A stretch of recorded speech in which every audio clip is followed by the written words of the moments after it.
Hey everybody, welcome back to WWE, the new era on TEW. Last time we ran the second Raw of the series, but if you look, we're actually on Friday today, and that's because when I booked my SmackDown, or when I book my shows, what I like to do is just do a quick run through the show just to check that I haven't missed anything. Just to check that there's no pre-show matches on the main card, or main show matches pre-show or post-show or anything, and just that I haven't messed up the order. And when I did it this time, I accidentally saved it afterwards. So we've already done SmackDown, so what I'll do is I'll just do a quick run through. Got a 76 B-, which I didn't think was too bad. But it did lose us pop in quite a few places, just due to how popular we are standardly. But we had 4 pre-show matches this time, just getting as many people on as possible, just to try and get some work improvements. So, the Shining Stars defeated the Lucha Dragons. I don't know if I can look at how long it was, no. Baron Corbin, Bo Dallas, Fandango, Heath Slater and Tyler Breeze defeated Apollo Crews, Kane, Mark Henry, The Big Show and Zack Ryder. The Dudley Boys defeated the Usos, Big E, Enzo and Big Cass, and Xavier. Well, basically the New Day and Enzo and Cass defeated Gallows and Anderson, the Vaudevillains and Tajiri. Some decent pre-show matches. That was a lot higher than I thought it would be. That was higher as well. These are sort of what I expected. So onto the main card. The first match, Cesaro beat Ryback in a 77. Solid match there, considering that has Ryback in. Cesaro, obviously very good. Then we have a Roman Reigns and Seth Rollins. It says music video. It's basically hyping up their match at Money in the Bank. Then you got Swagger beating Axel, 68. Decent considering who's in it. That's just basically, I was looking on the creative meeting. Jack Swagger had negative momentum, and obviously he's facing Rusev at Money in the Bank, so need to get him some momentum. Then we have a backstage interview, Renee interviewing Seth Rollins, which Roman Reigns interrupts. Got 75. Then we've got a tag match of Jericho and Kevin Owens defeating Dean Ambrose and Sami Zayn. My whole thought behind this: Owens and Zayn brawling on the outside. Jericho catches Ambrose with a code breaker, gets the win. And then after that match, the 4 of them brawl to the back. Mostly Owens and Zayn, and then Ambrose and Jericho, but then also mixing the 2 together there, because of obviously it's Money in the Bank. And then Becky Lynch defeated Summer Rae. Very, very poor match. Not helped by the fact that Summer Rae only got a 19 for her in-ring performance. Becky Lynch, I think, got about a 50 or a 60, so not too bad. And then after that match, we just played a little video hyping Charlotte for that Charlotte-Becky match. And then Roman Reigns defeated Alberto Del Rio in a 76. They both had very good in-ring performances. I think Del Rio had an 87 and Reigns had an 88, but only got a 76 overall. I said the following 2 segments actually of a video basically showing the history of Styles Cena, and then hyping their match at Money in the Bank. Then Seth Rollins defeated Dolph Ziggler. I thought this could be a bit higher. I was going to put it on Steal the Crowd, but I'd already had the Jericho Owens Ambrose Zayn match on Steal the Crowd, so I just had this as a storytelling match. Then after that we had John Cena and Finn Balor making their entrance for the tag match, which was AJ Styles and Rusev defeating Finn Balor and John Cena in a 78. Can't remember what happened here, to be perfectly honest. I think Styles picked up the win on Balor. But 78, so 76 overall. We sold out the arena that we were in. which I actually did forget to change because I didn't. It was just supposed to be a quick test run through. But in Arkansas, I think that is Sullivan Arena.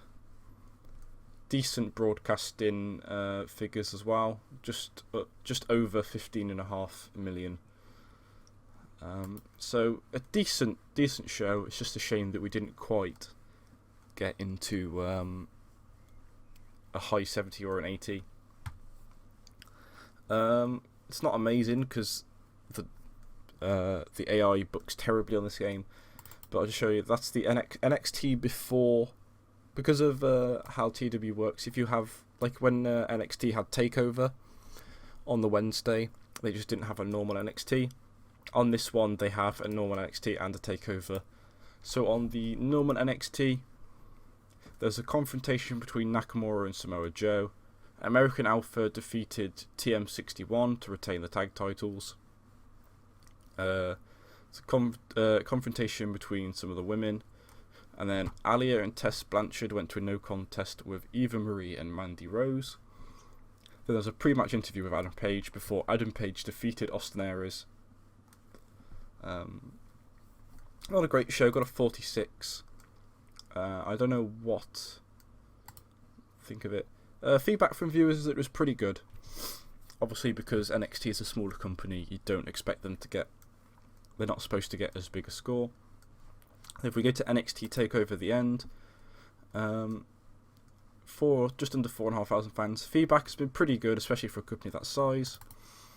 So if we look at that, not a great show at all, but American Alpha defeated Scott Dawson and, for some reason, Mojo Rawley to retain the NXT Tag Team Championship.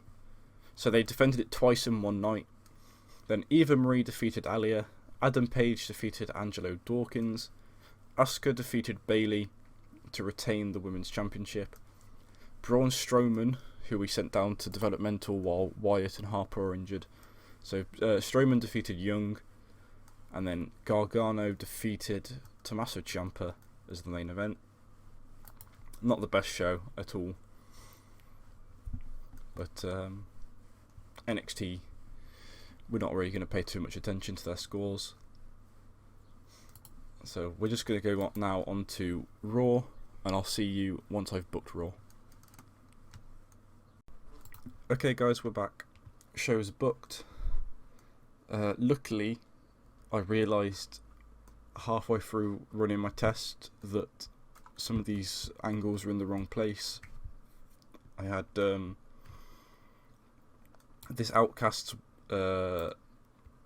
angle was the main event, which was a mistake. And I say it's a good job that happens because I had 4 injuries happen on this show during testing. So hopefully we don't get that this time. I think everything's ready. So on the pre-show, Apollo Crews, Goldust, Jack Swagger and the Usos defeated Baron Corbin, The Ascension, Ryback and Tyler Breeze in 9 minutes 44 when Apollo Crews defeated Tyler Breeze. I just think I just said Apollo Breeze. Apollo Crews defeated Tyler Breeze by pinfall with a standing shooting star press. Decent match, 62. Two of the people we didn't want to improve got improvements there. Jimmy Uso and Goldust. It's kind of hoping for basically anyone but Ryback on this team and Crews or maybe Swagger on this team. Swagger on the winning team here. I know it's not on the main card, but give him a bit of momentum going into Battleground. Not Battleground, Money in the Bank. And then, 100 A-Star. A freestyle segment. Basically, just Stephanie McMahon and Triple H starting off the show with, just saying what's going to happen. Announcing the first match, the main event. And basically just saying that they've been away for a couple of weeks, but they're coming back. Coming into the draft, they're looking to solidify themselves as one of the as the GMs of one of the brands. Weirdly, got 100 A-Star despite the announcing job by all three commentators being pretty weak, but as Stephanie McMahon improving her acting, that's probably the ideal start. Going into a very nice ATB, Alberto Del Rio, Chris Jericho, Kevin Owens and Sheamus versus Cesaro, Dean Ambrose, Finn Balor and Sami Zayn. I know we've been doing stuff like this quite a lot, but they did in real life too. It's basically the 6 Money in the Bank competitors and then the Intercontinental title match between Sheamus and Balor. So in a good match, Del Rio, Jericho, Owens and Sheamus defeated Cesaro, Ambrose, Balor and Zayn in 17 minutes 26, when Alberto Del Rio defeated Dean Ambrose by pinfall. Some very good scores there. Balor not the best, Zayn okay, but a nice ATB with Cesaro improving performance and Sheamus improving technical. Following up by with a 58C minus subpar wrestling Little Heat, Charlotte defeated Natalya in 9 minutes 5 seconds by pinfall. We'll say it was with natural selection. Flair did some good work at ringside. The two don't click, so I'm glad that I'm not doing them for the title match. Not much to say about that, no work improvements either. And now we have, after that match, out come the social outcasts. Basically say they're sick of being the losers, the funny guys. That they want to be actual wrestlers that they're building up for a title. And that they want to be taken seriously. No worker improvements from that, but Bo Dallas, Kurt Saxon and Heath Slater 40-60 segment going into a 55C minus match. Battle that had subpar wrestling Little Heat. Bo Dallas defeated R-Truth in 7 minutes 20 by pinfall with a spear. During the match, Heath Slater and Curtis Axel distracted R-Truth. Basically, I know I just said that they've come out and said they don't want to be comedy based, but I did a comedy based match just because of who was in it, and it would hopefully like nobody takes a Bo Dallas R-Truth match seriously. It's just to sort of give the crowd a breather, which did its job. Bo Dallas improved his performance skills, which is what we want. We're going to try and build him up to be sort of mid-carder rather than opener / lower mid. So then backstage, Renee Young is interviewing Alberto Del Rio, who has Ricardo with him. Alberto Del Rio storms off, leaving Ricardo to answer questions from Renee. 55C minus, not the best, but that's probably because we have Ricardo in there. Thinking about it, I think I have a Renee Young picture, so I'll do that after this segment. Well, after this show, I should say.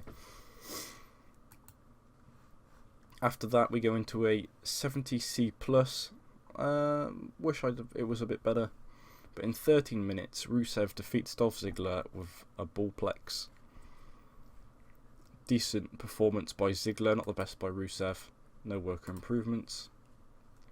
Then we have backstage John Cena interview hyping up his upcoming singles match with AJ Styles, which is obviously at the pay-per-view. And then in a decent match, perhaps foreshadowing for Money in the Bank, Big E defeated Colin Cassidy, Luke Gallows and Simon Gotch in 12 minutes and 3 seconds when Big E defeated Simon Gotch by pinfall with the big ending. Decent average performances there. Big Cass got the lowest, Big E got the highest. Big E and Woods have good chemistry, which is very nice. Woods did good work at ringside. Big E improving his technical, as is Cass. And then we just had the New Day after the match just doing their celebrations.